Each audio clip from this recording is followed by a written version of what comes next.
The Communion of Saints is a series that seeks to share information on the life and times of the saints of the Catholic Church. Your program hosts are Father Jim Corda and Father Jack Lavelle.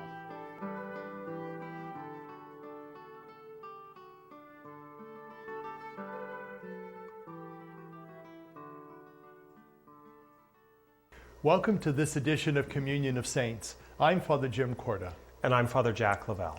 Now we're going to talk about another Marian feast. We know it as Our Lady of Fatima. Many of the folks that are with us are very familiar with Marian feasts. So let's tell the folks that are with us a little background about Our Lady of Fatima. Well, before we even begin, it's worth noting that this year, 2017, is the 100th anniversary of the Feast of Our Lady of Fatima, or the first apparition of Our Lady of Fatima. And it happened, it began on May 13th of 1917 in Fatima in Portugal. And what happened was you have three young children, Lucia, and then two cousins, Jacinta and Francisco. And they have this vision of this beautiful lady dressed all in white with gold trim, and she's holding a rosary, and she invites them into her love and her generosity. She speaks to them. We know that she asks them to return on the 13th of every month for a total of 6 months.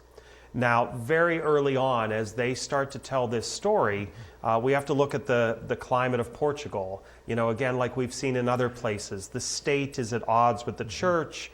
There's this concern that they are inciting the people, that the children are propaganda. They're being used by the church to get people riled up against the government. And so you have all kinds of challenges going on. The children are physically prevented at one time from being able to return to see Our Lady. The church is threatened with closure. The priest is threatened with being arrested. But the children never will recant. They're asked to just admit that it was all a mistake, admit they made it up, and they remain faithful throughout this whole process.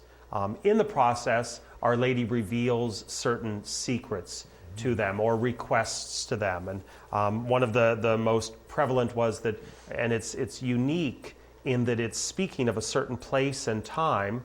And we have to remember this is 1917, it's toward the end of World War I, and she asks them to ask that Russia be consecrated to the Immaculate Heart of Mary.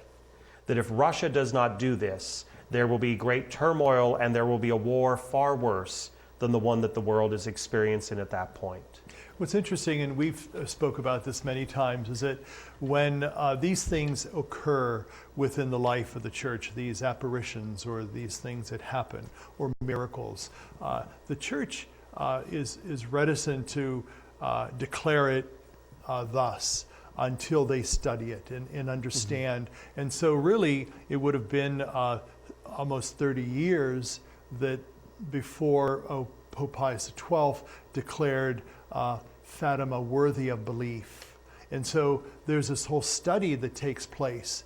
And once that happens, then it assures Catholics that this is a true and worthy devotion. And so there's that sense that, you know, we don't rush into things. Sometimes we are critical of the church because it moves very slowly. And yet, now, as you had mentioned prior, that we celebrate 100 years of this apparition, that's really a short time in the lifespan of the Catholic Church itself. You know, in this whole over 2 millennia, that 100 years is but nothing. And so it's important for us as church to understand that these things take time, in the same way that when one comes to faith, it's not that all of a sudden I read the Bible and I'm going to be converted. Conversion and metanoia and change is really a process. It's something that happens, I think you would agree, throughout our life. It's not something that occurs once and then it never happens again. It's really an ongoing thing. And so I think for us to understand, especially Marian devotions, that it's important for us to realize that these things were declared to be believed by the church, but it took time and understanding. We know that John Paul II, Saint Pope John Paul II, had some deep interest in the devotion to Our Lady of Fatima. And let's talk about that relationship with the secrets and also his life. Well, we know that early on in the pontificate of John Paul II, I believe in 1981, there's an assassination attempt on his life. And that assassination attempt actually happens on the feast of Our Lady of Fatima.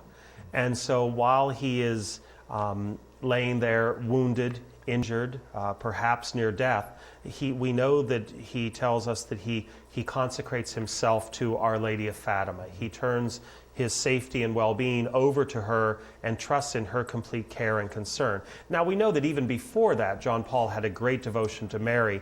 On his papal coat of arms, he had a large letter M. People who do coats of arms will tell you there are to be no numbers, there are to be no letters, but he broke with tradition because he always wanted people to know that he had this deep and abiding faith in the Blessed Mother. So this unique role of Fatima, because of the assassination attempt, of him trusting himself over to the care of Mary, we know that he then himself goes to Fatima. He makes a gift of the bullet that was in him to the shrine there, because we know also that at a certain point in his pontificate, by now Sister Lucia, the one surviving child, the two, Jacinta and Francisco, Our Lady in one of her visions says that they will go to heaven soon. And so they die victims of a flu outbreak in, I believe it was 1919, 1920. They both are dead by then. But Sister Lucia, who lives to be a very old age, she reveals to the Holy Father that one of the secrets was this vision of the Pope himself dying or this great harm that is being brought to him. And so John Paul, with that and with his own experience on the Feast of Our Lady of Fatima, always saw this great love, affection, and care for Our Lady of Fatima, and perhaps helped to advance that all the more. Though we know that it's back in 1946 that Pius XII says that it is worthy of belief. It's interesting, and I think in our last few minutes of this segment, we would like to also remind the folks that are with us that St. Pope John Paul II forgave his assassinator. And so there's this whole sense of mercy and forgiveness that comes out of this secret of Fatima, that he was a target of assassination. He fortunately survived it and had an extremely long pontificate, and subsequent to the assassination attempt, he forgave the person that tried to kill him. So there's this whole sense that we who are called to be disciples of the Lord are also called to mercy, compassion, and forgiveness. So this certainly serves as a reminder to us as we celebrate the centennial of Our Lady of Fatima to be people of mercy, compassion, and forgiveness. We're going to take a quick break. Stay with us. We'll be right back. My name is Sister Mary Claudina, and I run a home for abandoned children. I want to take care of children who have no parents, because luckily I come from a very loving family. There are 8 of us. And I remember when one of my cousins got sick and she called my mom and said, "Mom, the doctor has said that I might not have too long to live. Will you please raise my 3 children for me?" I remember we had a meeting at home, and my dad called a meeting, and my mom was explaining to all of us. And my father said, this powerful word, he said, "We already have 8. What is 3 more?" We learn to care for each other, to love each other, to fight among each other, to make up, to forgive, to just to be a family. And I think that's what I learned from home, and I wanted to share that with children who do not have that love and that opportunity just to know what a family is all about. I am Marinol. Yo soy Marinol. Marinol, an American Catholic organization of priests and brothers, has been reaching out to those in need for nearly 100 years in 26 countries throughout the world. Missioners, workers, volunteers, supporters, we are all Marinol. I'm Father Mike, and I am Marinol. I am Marinol. I am Marinol. I am Marinol. I am Marinol. I am Marinol. I am Marinol. Welcome back to our show. Now we're going to talk about Saint Philip Neri. He's an interesting priest from Italy, born in Florence. Let's tell the folks a little bit more about his life and his ministry in the church. Well, what's interesting is he's ordained a priest at the age of 36. Now, that might not seem too uncommon. We have advanced vocations now. I was ordained at 32, but we're talking about the year 1551. So to come to this vocation at that point in his life, you would think that he is already set in whatever his journey is going to be. He's formed by the congregation of the oratory. And one of the things that's most noted about him is that in his last years, from age 75 to 80, he really dedicated his ministry to the confessional and to spiritual conferences. And we've talked about confessors before, but we see that he was not specifically ordained for this, but having lived 40 years of priesthood, he now wants the last years of his life to be totally dedicated to the act of mercy, to the act of forgiveness, and to help people grow in their spiritual awareness. It's interesting, 27 years after his ordination, he builds a church in Rome that today is called Chiesa Nuova, the new church. So there's a sense that this old church, several centuries ago, is considered a new church. There's that whole sense that this ministry that you had just mentioned about him being a confessor and a spiritual conference person that continues in Chiesa Nuova today in Rome. Let's talk a little bit more about the motto of the congregation. We know that the motto is Sola Caritas. And what does that mean? It means love alone. And so certainly we see that great call to love. Now, caritas can be translated into different words, but it is love. But what's interesting about the language that caritas comes from that's unique from our own language is you can have a word that means a variety of things. And so we know just the word love itself, there are all different types of love. We would just use love and then have to do the context of the sentence to know whether it is the love of a husband and wife, the love of a parent and child, the love of a friend, the love of compassion or care. Caritas specifically, that type of love, why it is sometimes translated charity, is that it is that love of others, that love of care and compassion and concern poured forth in generosity, in mercy, in forgiveness, in peace. And so that was the ultimate love. And his congregation felt that that was the love alone that we are called to share with one another. Let's go back in our last few minutes of this segment to talk about his last years. And we talked about it briefly. In his old age of 75 to 80, he spent it as a ministry in the confessional. Why would one at that age, you and I hear confessions, want to spend that time in a confessional at that age? What would have led him to something like that?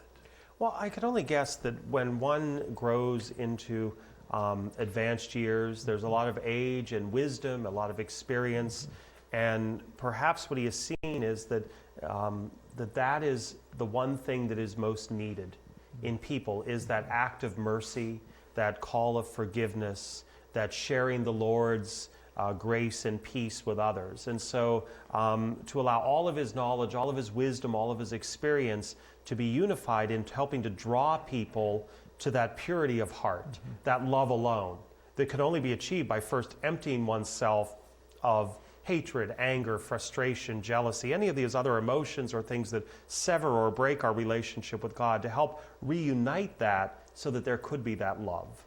We know that here in our own diocese that we have a church named after St. Philip Neri, which is actually the oldest church in the Diocese of Youngstown.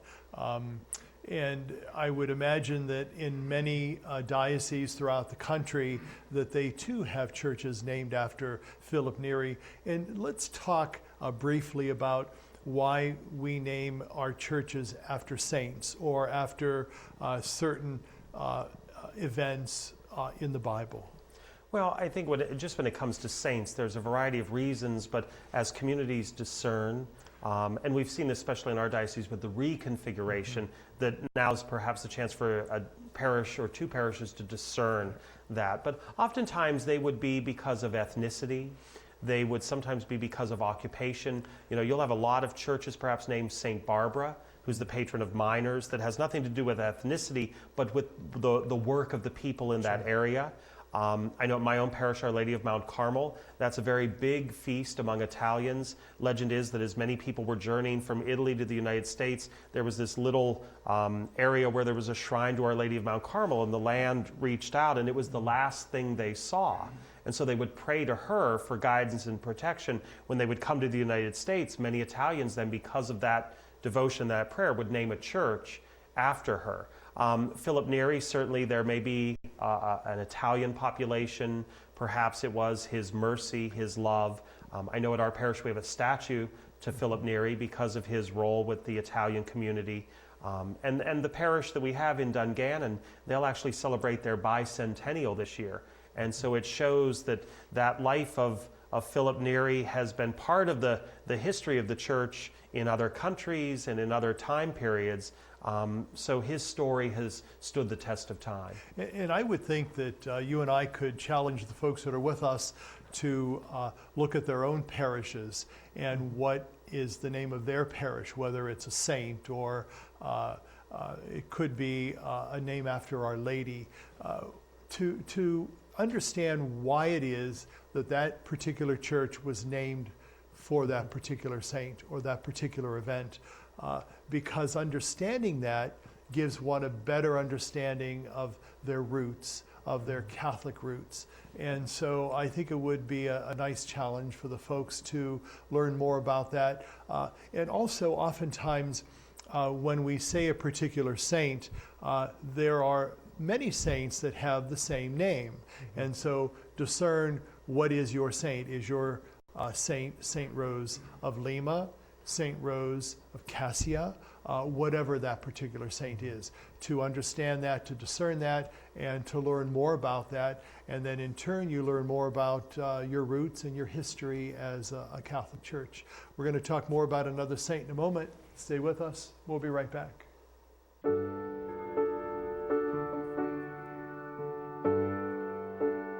There is a place where a total stranger will give you their blood.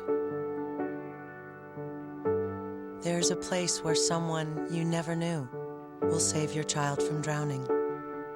A place where people from 7 states away will turn up at your door and give you food and shelter after a flood. There's a place where a person who doesn't look like you, talk like you, or dress like you will stretch out their hand and put it across your shoulders and say, everything is going to be okay. That place is called America, where we look out for each other, and it's up to us to keep it that way. When you help the American Red Cross, you help America. What have you done for your marriage today? I gave my wife a hug this morning. I thought I love her. Instead of sitting on the couch, I hope to clean up.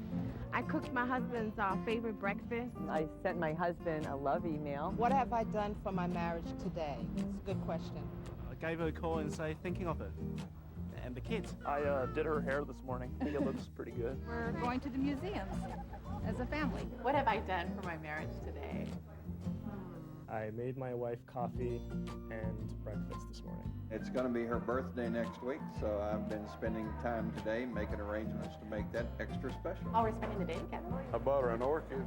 Hassan was able to let me sleep in by taking care of him in the morning. I read the newspaper to my wife, and it cracked her up. She's still laughing. What have you done for your marriage today? Small changes can make a world of difference. Get started at foryourmarriage.org, a message from the Catholic Church.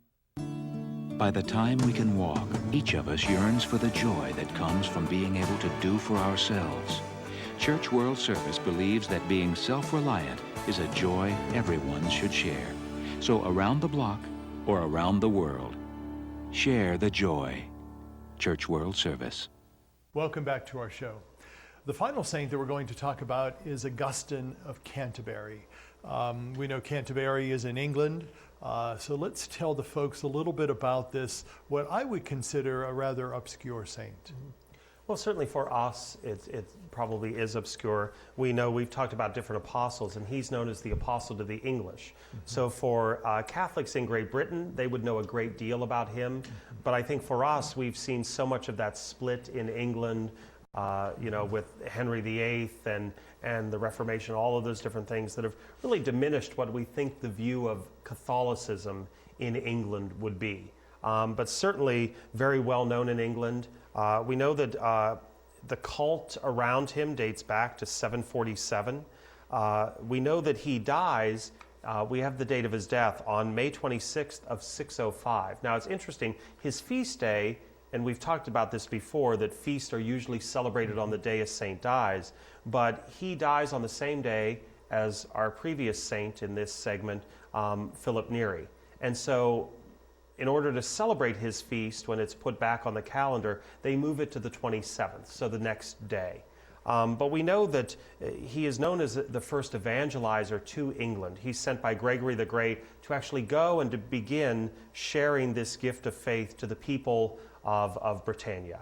To kind of clarify that for the folks that are with us, his actual name was not listed on the Roman calendar until the late 1800s. And so the date would never really have been something that we as a church would have celebrated for many years. And so when the Roman calendar was reinstated, his name found its place on that. And so, as you had mentioned, subsequently, his feast day was moved the following day, which actually happens to be your anniversary of priesthood. Yes, that day. is. Congratulations. Let's talk a little bit more about St. Augustine, and especially to his mission and his work in the life of England. Of course, in the 605, that time, it would have been an interesting time in England. And so what would he have been experiencing way back then? Well, and certainly for those of us or anyone who thinks they know a great deal about England or studies it and thinks, oh, it's a country steeped in culture and history and tradition, most of the history or the traditions that we would think we're part of maybe go back as far as 1066. Right.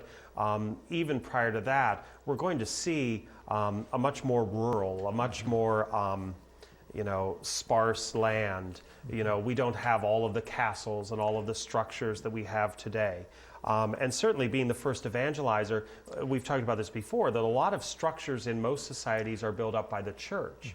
And so what we're going to see is the work of Augustine and those who will come after him to really start to build up this structure. We know that he's the first Archbishop of England, and that he's a Benedictine monk. So we know the work of these monastic communities is to build up the community that they're in. So not the England that we think of, but really one of those founding members of helping to build the structure we know today. What's interesting is he was called to Rome and served as the prior of the monastery of St. Andrew in Rome, but then subsequently was sent by Pope Gregory the Great to evangelize his own home country. And so there's that whole sense that as its first archbishop, he would have had a really momentous job ahead of him.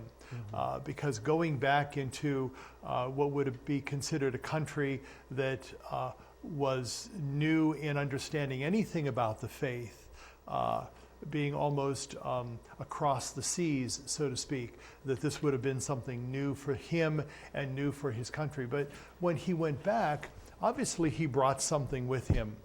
Being in Rome, being at the priory, being taught and schooled in this really newfound faith, just 2 or 3 centuries old, and then bringing that back to his home country. So he really would have been considered an early evangelizer.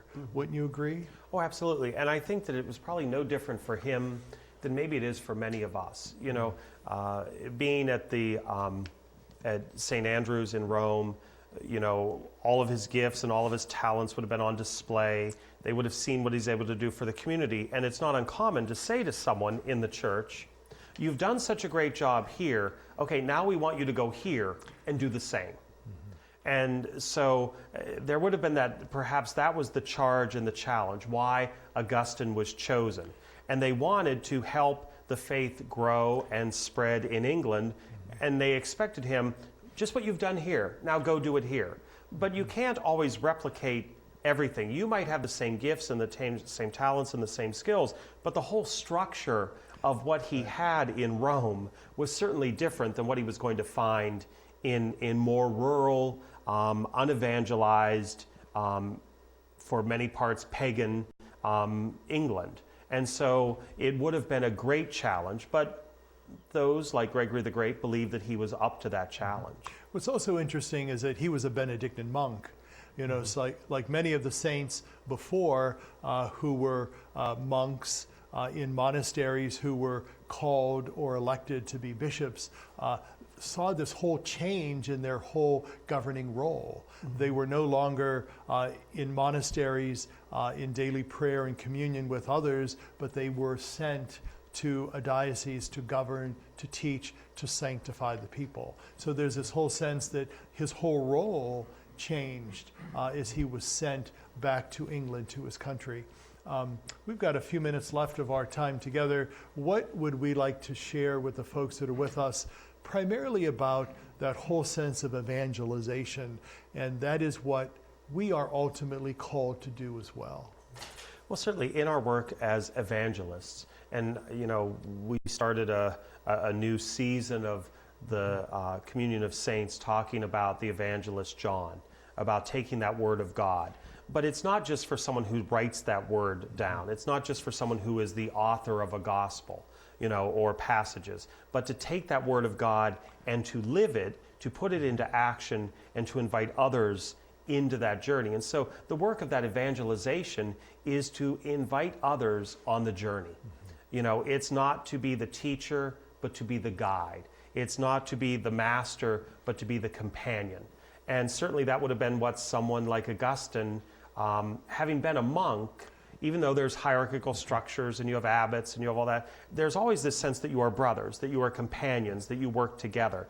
And so perhaps by no chance, a lot of the Benedictine monks or other people of religious communities are called to that work because it's already being lived out in their daily interaction.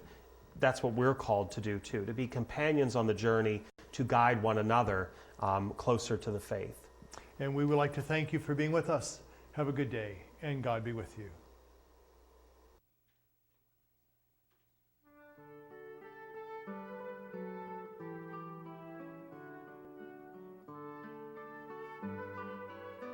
The Communion of Saints was a production of CTNY, the Catholic Television Network of Youngstown.